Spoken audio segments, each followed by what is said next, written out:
शिवाली गांव की लड़की थी। उसे गांव के ही एक लड़के कुंदन ने प्यार के जाल में फंसा लिया। जब घर वालों को ये बात पता चली तो वो बहुत नाराज हुए और शिवाली को घर से निकलने से मना कर दिया। इस समय शिवाली के सिर पर प्यार का भूत सवार था। वह मौका मिलते ही कुंदन के पास चली गई। कुंदन, तुम यहाँ आराम से हो और वहाँ मेरे माँ बाप ने मेरा सांस लेना भी मुश्किल किया हुआ है। मुझे घर में कैद कर लिया है। मैं बड़ी मुश्किल से यहाँ आई हूँ। मुझे यहाँ से ले चलो कुंदन, ले चलो। लेकिन मेरे पास तुम्हें ले चलने के लिए पैसे नहीं हैं। बिना पैसों के मैं तुम्हें कहाँ ले जाऊंगा? तुम चिंता मत करो कुंदन, घर में जितने भी पैसे होंगे मैं ले आऊंगी। नहीं, रहने दो शिवाली। कल को मुझे ये आरोप लगेगा कि मैं पैसों की लालच में तुम्हें भगा कर ले गया। जब तक मैं तुम्हारे साथ हूँ तुम्हें कोई कुछ नहीं कह सकता। शिवाली घर से कुछ गहने और 25,000 रुपए लेकर कुंदन के साथ घर से भाग गई। वहां से वो लोग बस में बैठकर दिल्ली पहुंच गए। वहां पहुंचकर उन्हें वहां एक छोटा सा घर दिखाई दिया जिसमें केवल एक लड़का प्रभात रहता था। भैया, क्या हमें यहाँ कुछ दिन के लिए शरण मिल सकती है? भाई, लेकिन मेरे घर में तो 2 ही कमरे हैं। कैसे बताऊं भैया, हम लोग यहाँ भाग कर आए हैं। जल्दी शादी कर लेंगे, हम तुम्हें किराया दे देंगे। उनकी मजबूरी समझकर प्रभात ने कहा, ठीक है, आप लोग रह सकते हो, लेकिन कुछ दिनों बाद तुम्हें यहाँ से जाना पड़ेगा, क्योंकि मेरी माँ और बाबूजी दीदी के यहाँ से वापस आ जाएंगे। शिवाली, तुम कुछ देर यहाँ आराम करो, तब तक मैं कुछ खाने का बंदोबस्त करता हूँ। और हाँ, ये पैसे और गहने हमें बैंक में एक लॉकर में रखने होंगे। नई जगह और नए घर में क्या पता कोई चोरी कर ले। तुम सही कहते हो कुंदन। ये कहकर शिवाली कमरा साफ करने लग गई और कुंदन पैसे और गहने लेकर चला गया। उसके बाद कुंदन कभी लौट कर नहीं आया। 1 सप्ताह बीत गया लेकिन कुंदन नहीं आया। प्रभात ने भी उसे ढूंढने में बहुत मदद की, मगर कुंदन वह तो फरार हो चुका था। शिवाली टूट गई। वह समझ गई कि कुंदन उसे धोखा देकर भाग गया। ऐसे में प्रभात ने उसे सहारा दिया। प्रभात उसे रोते हुए देखता रहा, मगर कुछ नहीं कर पाया और ना ही उसे घर से निकाल पाया। एक दिन शिवाली सोचने लगी, मैंने अपने माँ बाप की बात न मानकर बहुत बड़ी गलती की है। आखिर मैं इस घर में ऐसे कब तक रहूंगी? इस गलती का प्रायश्चित तो अब मर कर ही होगा। प्रभात की नजर खुली खिड़की पर पड़ी तो देखा कि शिवाली पंखे में अपना दुपट्टा बांध रही है। वह जल्दी से दौड़ा और दरवाजे में जोर से धक्का मारकर दरवाजा तोड़ दिया। शिवाली के मुंह पर थप्पड़ मारते हुए वह बोला, ये क्या करने जा रही थी तुम? यहाँ क्या मरने के लिए आई थी? और मैं क्या करूं? जिसके साथ जीने मरने के सपने देखे थे वह तो मुझे धोखा देकर चला गया। अब मैं कहाँ जाऊं? कौन मुझे अपनाएगा? मैं अपनाऊंगा तुम्हें। बताओ, क्या तुम मुझसे शादी करोगी? मैं तुम्हें इस तरह कष्ट में नहीं देख सकता। लेकिन तुम्हारे माता पिता, क्या वो मुझे अपनी बहू स्वीकार करेंगे? उन्हें तुम्हारे अतीत के बारे में कभी कुछ पता नहीं चलेगा। देखो, लेकिन मैं एक गरीब आदमी हूँ। हो सकता है तुम्हारे सपने पूरे ना कर पाऊँ। सपने तो उसने भी पूरे नहीं किए जिसके लिए मैंने जीवन दांव पर लगा दिया। ये सुनकर प्रभात ने उसके आंसू पोंछे और उसे सीने से लगा लिया। अगले ही दिन उसने मंदिर में जाकर शिवाली से शादी कर ली। 3-4 दिन बाद प्रभात के माँ बाबूजी वापस आ गए। शिवाली को देखकर प्रभात की माँ जशोदा बोली, अरे प्रभात बेटा, हमारे घर में ये नई बहू कौन है? माँ, ये शिवाली है, तुम्हारी बहू। हालात कुछ ऐसे हुए कि मुझे तुम्हारे बगैर ही शादी करनी पड़ी। ऐसा भी क्या हुआ प्रभात? हम 4 दिन को तुम्हारी बहन के यहाँ गए और तुमने शादी कर ली। माँ, मैं सड़क पर बेहोश हो गया था। वहीं शिवाली ने मुझे अस्पताल तक पहुँचाया। पंडित जी ने बताया कि ये लड़की नहीं, मेरी ढाल है। अगर मैंने इससे शादी नहीं की तो मुझ पर भारी संकट आ सकता है। माँ बताओ, फिर मैं देर कैसे कर सकता था? ये तो तुमने बहुत अच्छा किया बेटा। तुम्हें कुछ हो गया तो हम बुढ़ा बुढ़ी जीते जी मर जाएंगे। बहू, मेरे बेटे का ख्याल रखना। जशोदा इतनी जल्दी मान जाएगी, शिवाली ने तो सोचा भी नहीं था। ऐसे ही कुछ दिन गुजर गए। शिवाली रोज देखती कि वह जशोदा को खाना देकर आती है, लेकिन जशोदा रोज सब्जी वापस भेज देती है। उन्हें लगा कि शायद वह सब्जी अच्छी नहीं बनाती, इसीलिए माँ जी बिना सब्जी ही रोटी खा लेती हैं। एक दिन उसने देखा कि जशोदा कुरकुरे से रोटी खा रही है। वह तो हैरान ही हो गई कि कुरकुरे से रोटी खा रही है, शायद इसीलिए वो सब्जी से रोटी नहीं खाती। अब उसने एक दिन सोचा, क्यों ना मैं माँ जी के लिए कुरकुरे की रोटी बनाऊं। अगले दिन उसने कई पैकेट कुरकुरे मंगाए, उनको पीसकर और आटे की लोई में भरकर रोटियां बनाई। वह जशोदा को रोटी देने गई और बोली, माँ जी आज मैंने कुरकुरे रोटियां बनाई हैं, खाकर बताओ कैसी बनी है। जशोदा ने रोटी खाई तो वह बहुत खुश हुई और बोली, बहू ये तो मेरी मनपसंद स्वाद की बनी है। मैं एक राज की बात बताऊं, मैं रोज कुरकुरे से रोटी खाती थी, मुझे बहुत अच्छी लगती है। आज तो तुमने मेरा मन खुश कर दिया। माँ जी मुझे पता चल गया था, इसीलिए तो मैंने कुरकुरे रोटियां बनाई हैं। तभी जशोदा की एक सहेली वहां आकर बैठ गई। जशोदा ने कहा, बहू जरा अपनी काकी को भी रोटी खिलाओ। शिवाली उनके लिए भी रोटी ले आई। अरे वाह जशोदा, तुम्हारी नई बहू तो बहुत होशियार है। बहू तुम तो कुरकुरे रोटियां बेचना शुरू कर दो, दिल्ली में तुम्हारा नाम हो जाएगा। वैसे भी पास में ही फैक्ट्री है, वहाँ बहुत सस्ते कुरकुरे मिल जाएंगे। शिवाली रात भर इस बारे में सोचती रही, क्यों न मैं काकी की बात मानकर कुरकुरे रोटियां बनाकर बेचना शुरू कर दूं। वैसे भी प्रभात की तनख्वाह बहुत कम है। अगली सुबह जब शिवाली ने प्रभात से इस काम के लिए पूछा तो उसने मना कर दिया, लेकिन जशोदा के कहने पर वह मान गया। शिवाली ने अगले दिन से ही घर के सामने कुरकुरे रोटियां बनाकर बेचनी शुरू कर दी। एक दिन में ही अच्छा खासा प्रचार हो गया कि जशोदा की नई बहू ने कुरकुरे रोटियां बनाने का काम खोला है। घर बाजार के रास्ते में ही पड़ता था, इसीलिए उसकी खूब बिक्री होने लगी। वैसे भी नई चीज का नाम सुनकर लोग उसकी तरफ ज्यादा दौड़ते थे। कुछ ही दिनों में शिवाली वहां चारों तरफ मशहूर हो गई। एक साल बीत गया। शिवाली ने पैसा, नाम और रिश्ते सब कमा लिए, लेकिन अपने माँ बाप की कमी और अपनी गलती उसे आज भी महसूस होती थी। एक दिन उसके माता पिता उसके ढाबे पर आ पहुंचे। शिवाली को इस रूप में देखकर वो लोग हैरान हो गए। उसको देखकर उसकी माँ और पिताजी ने उसे गले से लगा लिया। तू कहाँ चली गई थी मेरी बच्ची?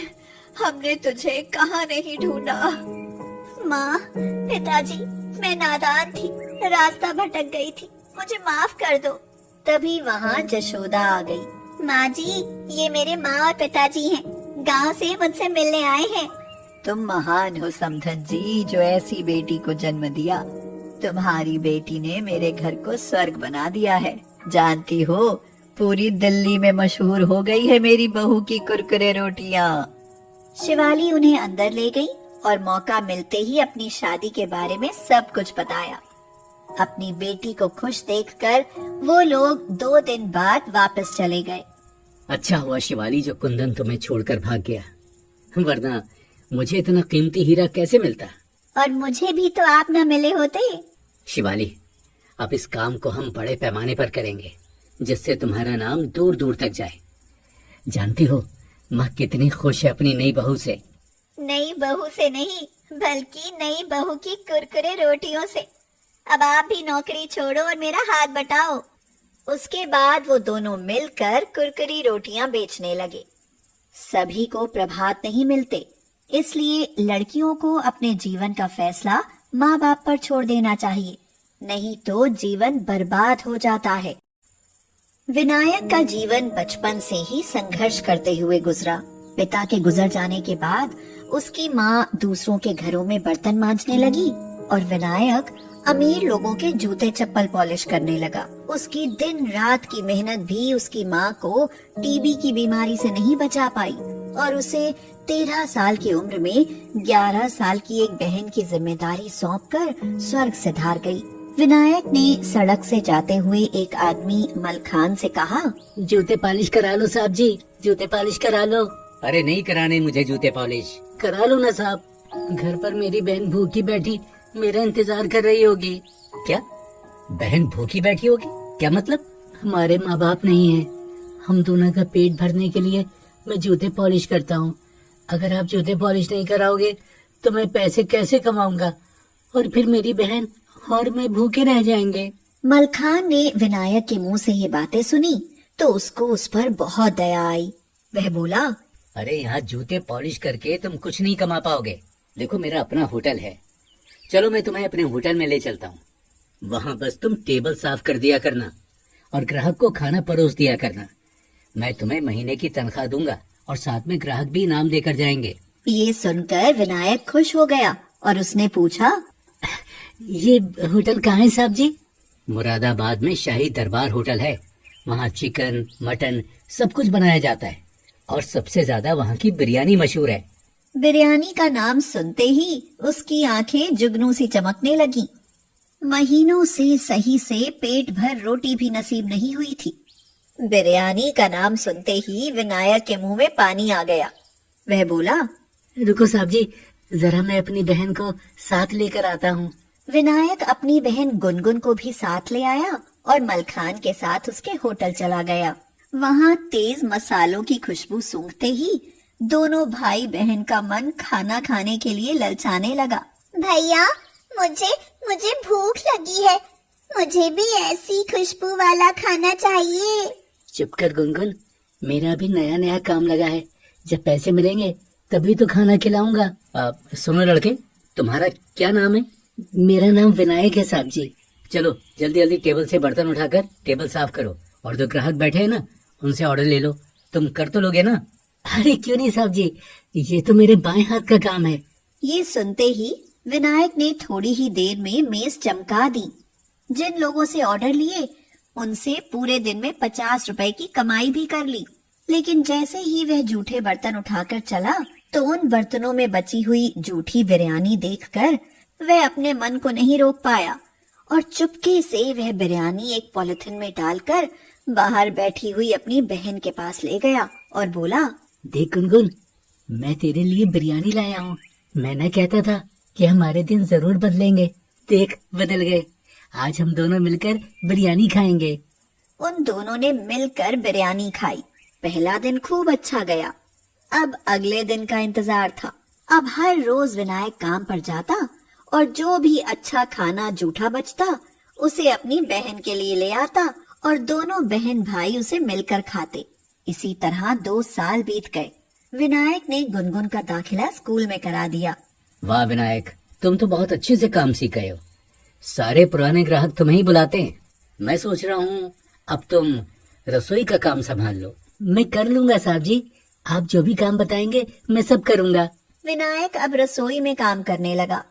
कुछ ही दिनों में उसने खाना बनाना और साथ में बहुत अच्छी मुरादाबादी बिरयानी बनानी भी सीख ली। अब सब ग्राहक उसके हाथ की बनी बिरयानी ही मांगते थे।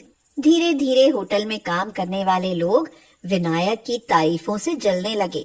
एक दिन विष्णु ने कहा, विनायक, तुमने चोरी की है। नहीं नहीं, मैं क्यों चोरी करूंगा, मैंने कोई चोरी नहीं की।